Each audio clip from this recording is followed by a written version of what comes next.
Hello, everybody, and welcome to Electric City Sentai Denzicaster, your now hopefully somewhat regularly scheduled podcast, or now video cast about the wonderful world of Tokusatsu. I was hoping this would have something of a somewhat professional appearance, and then Dave brought out corn dogs. I could wait another 1 minute. No, because I think he was just going to have corn dogs on TV no matter what. I'm Mike, your host. I'm joined by Dave the Head is doing the chewing at the moment, and your wandering Ronin, Mr. Joe. And we are here to talk a little bit about Kamen Rider Drive. We just got done watching. Yeah, we have a TV up there showing what we're talking about. We just got done watching episodes 27 and 8. 7 and 8, yes. Yep. 27 and 28. Essentially, the gist of these two episodes, we have had a bit of a revelation about Go. This has been his 2-episode arc, really, explaining why he hates the Roid Mutes so damn much. And it is, well, Daddy Dearest invented them. Plus college debt. Plus college debt. He had to go to America, remember? Well, he's got college debt. Fair. Okay. Plus college debt. Plus the subplot of our creepy-ass police captain. Oh, man, that dude. And he stepped his game up significantly. Seriously. Creepy factor. Suspending Shinosuke so that he cannot transform into Kamen Rider Well, he's Drive. not even supposed to leave the office. Yeah, he can't actually leave the DMV, basically. He has to remain in the basement of the basement-dwelling fools, to borrow a line from our very first episode ever about Drive. So, Enzo, what did we think about these couple of episodes? The heavy focus on Go, the creepiness of our now non-Roid Mute recurring asshole. So, yeah, I'm still not, I guess, sold that he's not something. I think there's some... If he's not a monster, he's definitely psychologically unhinged. well, yeah. I mean... Alternatively, 001 has messed with his mind once too many. Sure, we did We see also saw 001 that. again. Yeah, we did get to see 001 again, who is a pet peeve of mine, of having the bad guy just mysteriously show up halfway through the series with no damn build-up whatsoever. And in a position of power. Yeah, it's as if we should have known this guy was around the whole time and didn't. I get where you're going at, because, I mean, they built the whole... I'm going to be cheesy and say the Heart Foundation. Yeah. They built that whole thing up to be the bad group, right. And then, LOL, just kidding, here's the big guy. Yeah. By the way, if you do see a small furry creature in one of our shots, it's our mascot Morgan. We're adopting her as the mascot because she will not be denied theirs. Her attention. Yeah, there's corn dogs and food involved, and she wants to be near them. So... The captain, though, I want to go back to him for a minute. Yeah. If you did what he did, you would be fired for sexual harassment. And had psychological problems. I mean, he did like a cat to the back of Sanosuke's head, like... Yeah. And I'm like... It was very much for... I was about to say for want of a better term, but there really isn't a better term. He was getting off on freaking Sanosuke suffering. Yeah. So... Just a bit. Yeah. Really the entire department, but that particular moment was Shinosuke's. Well, he keeps bringing up Sanosuke's dead dad. And I still would not be surprised if Sanosuke's chief and Sanosuke's father were partners of some sort. Yeah, that seems like it's something that would be very natural given the story, because the chief has way too much of a connection and the feels in regards to Shinosuke's father. So I think that's a definite possibility. With the... take it back just for a second to 001, and I mean, because you were about to go on a train of thought and then kind of derailed yourself briefly, but I mean, it's... Even in James Bond, we got to see the dude's hands petting the cat. I mean, Blofeld was there even if he didn't have an actor beyond a stuntman in a suit. And we just lost our picture. Oh well, folks. We were hoping that would stay up there the whole time, but Now you get to look at the Roku TVs. Yeah. One of the things, though, is it's not just the reveal of 001. They kind of set up both these episodes to reveal faction. Well, elements. 001 had been revealed earlier, but I get... Well, not really fact that exposed he's- much, but Right, yes, right. he'd been. The fact They're that like, he's hey, here's the bad was it guy. Minister LOL. of Defense, was it? Yeah, he's the Minister of Defense.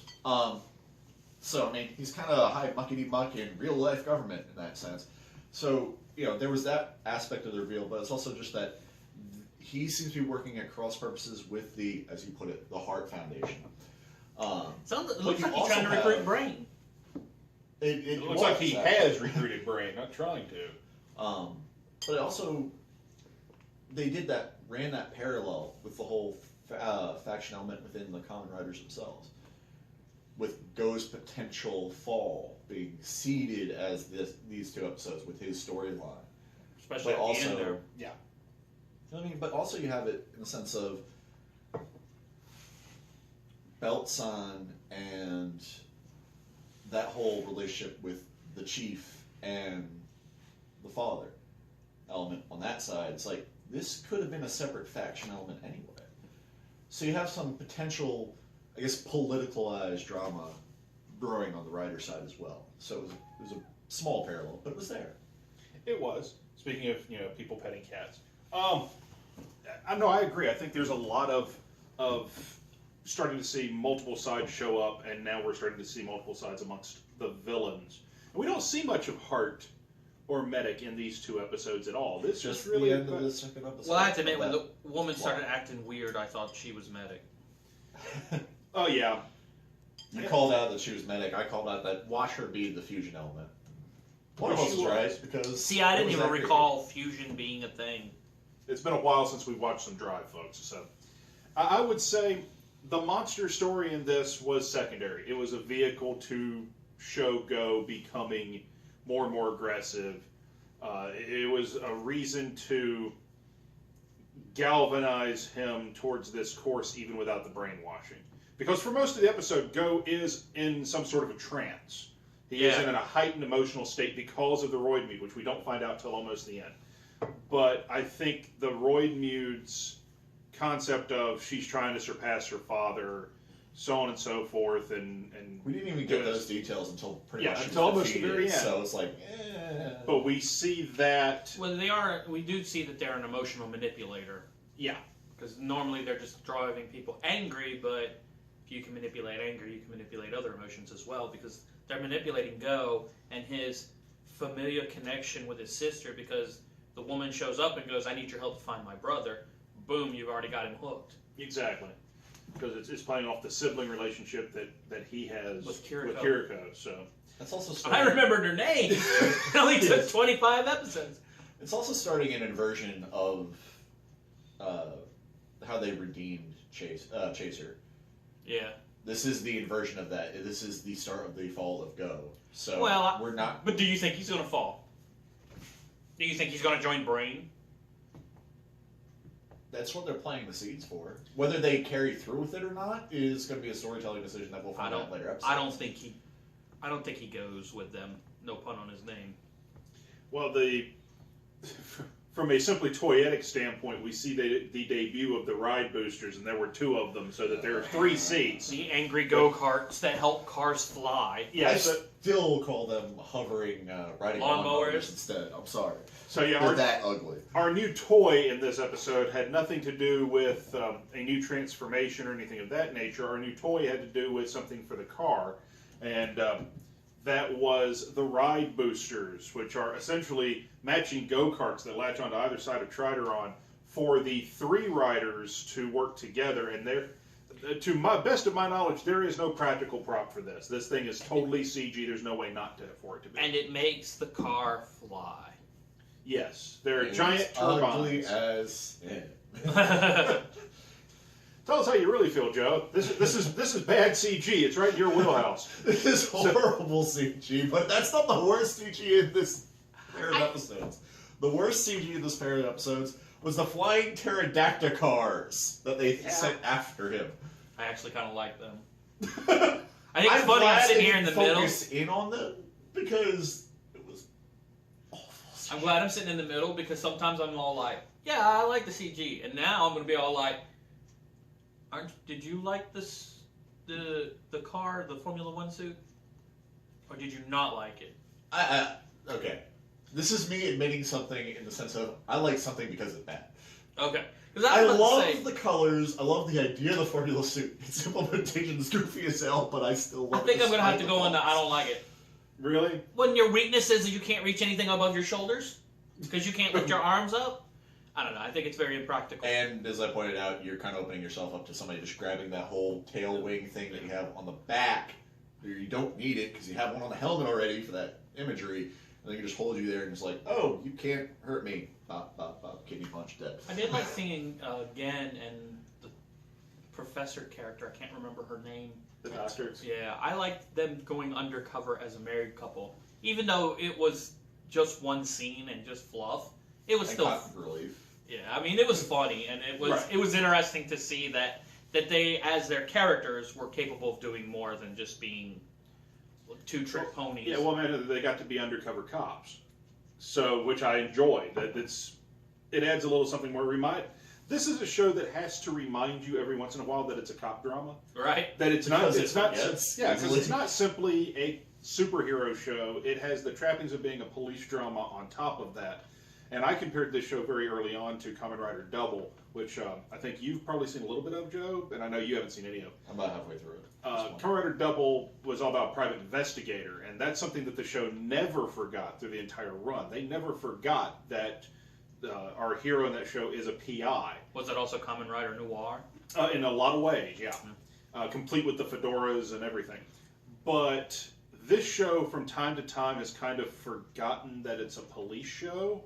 And now and I think it's swerving back on track pretty hard because of who they've put 001 as. Well, I think it's because they've had to reveal who Shinosuke is. He actually had to out his own identity. Yes, I'm Kamen Rider. Yes, I'm a cop. So now it's not two separate identities. Now Kamen Rider is a cop.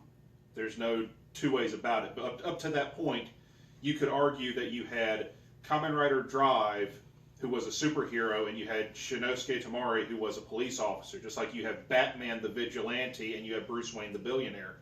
Now, about to make that connection. Now it's one guy. Now it's Kamen Rider the cop. Like the Fantastic Four. The Fantastic Four don't have secret identities. Yeah. They are a superhero family adventurers. And everyone knows it. Right. So I think that's helped bring it back because now it's not him having to avoid the people in the police office to hide his identity. Now it's, no, I'm a cop, they're cops, and we're going to do this together. Considering that 3 out of the 5 already knew. Yeah, but I mean, this is a case where, like, the one, it took time to reveal. Sure. This is more, it's reveal with regards to everyone else in the police system. Yeah, so I mean, it's an interesting turn for it. I think a lot of people would probably find the political aspect of the police station and how the government works in Japan to be kind of confusing. I mean, I'm a little aware of it, and even I find it to be very awkward. And I'm sure that they're taking certain aspects and ramping it up for comedy's sake, but it was still pretty weird.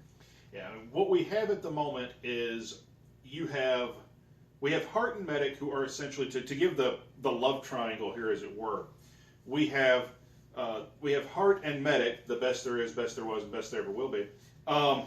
So to just continue the train going, we have those two who are the obvious quote unquote bad guys. Sure. You have the Machiavellian villain. Well, on the flip side of that, you have Shinosuke and the police department. So you have Kamen Rider and the cops, who are the definitive good guys. And while yes, 001 and Brain are definitively bad guys, they are the bad guys within the system. They are the bad guys who are within the police department instead of the obvious criminals. With that kind of way of looking at it, you have Go and Chase, who are the good guys outside of the system. I think my argument for that would be they mirror the dynamic we're seeing at large now. You have Chase, who is definitely the good guy outside the system, and you have Go, who skirts the line because he works so closely with the cops. And his sister's a cop. So, true, but he's not in the system. No, he's not strictly in issues. Because, I mean, in these 2 episodes we saw, I really thought Shinosuke's character, I mean, he would have quit and been just Kamen Rider. Yeah. But the chief brought him back. Well, if it still pushed him, if they couldn't have found a way out, I think he would have quit because he said protecting people as Kamen Rider was more important than being a police officer. think we're about to be Yep. joined by that Justin. Oh, reinforcements have arrived. Reinforcements. So, real quick, we'll get our final thoughts on these 2 episodes here. Joseph, going forward, you've gotten to realize exactly how bloody impractical that frickin' Transformer-looking mess is. And I still love it, so deal with it. But what are your final thoughts on these 2? These were fairly good episodes. They were a lot of inversion, subversion, reveal. Yeah. And it's smack dab in the complete middle of the full run of the series. So Yeah, we're a little bit past the halfway point now. but you're getting to the point where it has to ramp up that plot. So it's kind of what you expect in terms of overall storytelling elements of where you are in the whole series. But it works. Yeah, Does it well. running out of toys, better find your plot. Pretty much. Dave? I find the story, the shows, these 2 episodes, this little story, I find it to be good. Mm-hmm. I like what they did. It's not my cup of tea. I didn't have a lot of fun with it, but I recognize the quality of what they did, Right. and I appreciate it. I would say myself, looking at this, having the benefit of having seen most of the series beyond this. Now, I still have not watched the end of Drive. I'm actually saving that so that I'll be fresh with everyone else. But For not spoiling yourself. Yeah. Well, the thing to these 2 episodes is this is almost the turning point of the series. This is where the plot actually does start to ramp up. I've used the term, and it's my favorite term to use from them. This is where we hit the roller coaster. This is where we've seen all the toys, at least all they care to sell before Christmas. We've seen all the toys. We've met almost all the characters. Actually, at this point, I think we've met almost all the characters. And now's the time to kick the plot in the ass and go on our merry way. So, when we come back, because we're going to take a brief break, when we come back, we will be joined by the Big Don himself, Josh Crawford, a.k.a. Joe Gibkins' homeboy. And we will have 2 more episodes of Kamen Rider Drive to talk about. Stick around. More Denzicaster when we come back.